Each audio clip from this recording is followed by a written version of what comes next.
Now to an extraordinary look inside the world of Apple, the company that makes those gadgets that millions of us love. Nightline anchor Bill Weir was granted exclusive access to a factory in China run by Apple's biggest supplier and brings us, this is a fascinating It's report. really something. No one has seen exactly what goes on in there. For years we've been asking the world's most valuable company for a glimpse inside. For years they said no. But after serious allegations of forced overtime, underage labor, after explosions and chemicals killed and harmed workers over there, Apple's been taking increasing heat for the way they run their factories, especially the biggest supplier called Foxconn. And as pressure mounted, they invited not only us, but also the Fair Labor Association, a trade group, to audit Foxconn, publish the results. No matter how ugly, they said we could talk to anyone, go anywhere we wanted to. And here's a little sample of what we saw. It's all so stylish. The see-through stores, the pristine white packaging, touchscreens, all the more touchable since the company that makes them has been shrouded in tantalizing secrecy. Until now. I'm told this is the very first time any reporter from any country has been allowed to see this. We don dust-free bunny suits to watch a room filled with massive robots glide around with sheets of iPad glass. Wow, look at that. It's like a scene out of WALL-E. But these lines are the futuristic exception. And with Apple's reputation under fire, we're most interested in the people who build their complex gadgets one tiny piece at a time. As a whole, it's an incredibly complex process, but look at the individuals and you see mostly teenagers from the countryside, 17, 18-year-olds far away from very poor homes. So this is home. They live in a dorm with 7 strangers, spend 6 days a week repeating the same task again and again. Fatigue and boredom are common in any factory, but this one is surrounded by suicide nets. They are everywhere. A horrifying reminder of 18 workers who jumped from the buildings here at Foxconn City in the past few years.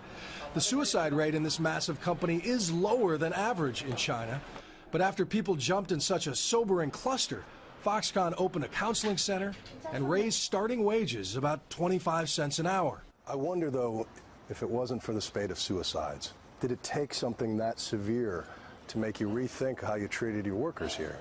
I think absolutely. What we are facing are changing in a much rapid pace than we could have anticipated in the past. Right? So we're also changing. As the Fair Labor Association collects employee grievances on, get this, iPads. You can be honest. We talked to dozens of employees, on camera and off, and the most common complaint, low pay. Most, like Zhao Xiaoying, can't afford to live with their own children, much less buy one of the products they help build. While she carves thousands of Apple logos onto the backs of iPads every shift, she's never actually seen a working iPad. What do you want the people who end up buying this to know about you? I want them to know me, she says. I want them to know we put a lot of effort into this product, and when they use it, please use it with care. By our standards, it is really soul-crushing work, but we also visited some villages where a lot of these people come from, and they say their lives are better because of the factories. The alternatives are so much worse. There's still a lot of sweatshops there.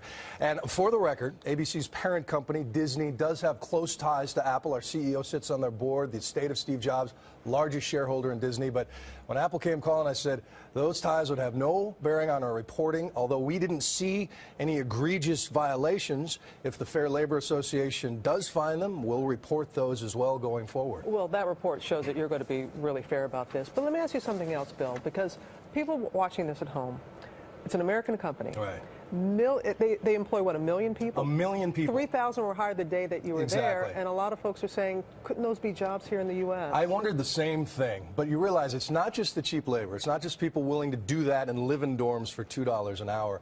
It's the ecosystem. You have no idea the scale. The Chinese decided 30 years ago, we're going to take millions of little pieces from thousands of different places and build stuff faster than anybody. And to be honest, in our current world, you can either be the country that lines up to make this stuff, or you can be the country that lines up to buy it. But it's impossible to be both. All right, Bill, thank you. Again, just absolutely fascinating. He will have much more on that stunning and exclusive report on World News and a special edition tonight on Nightline.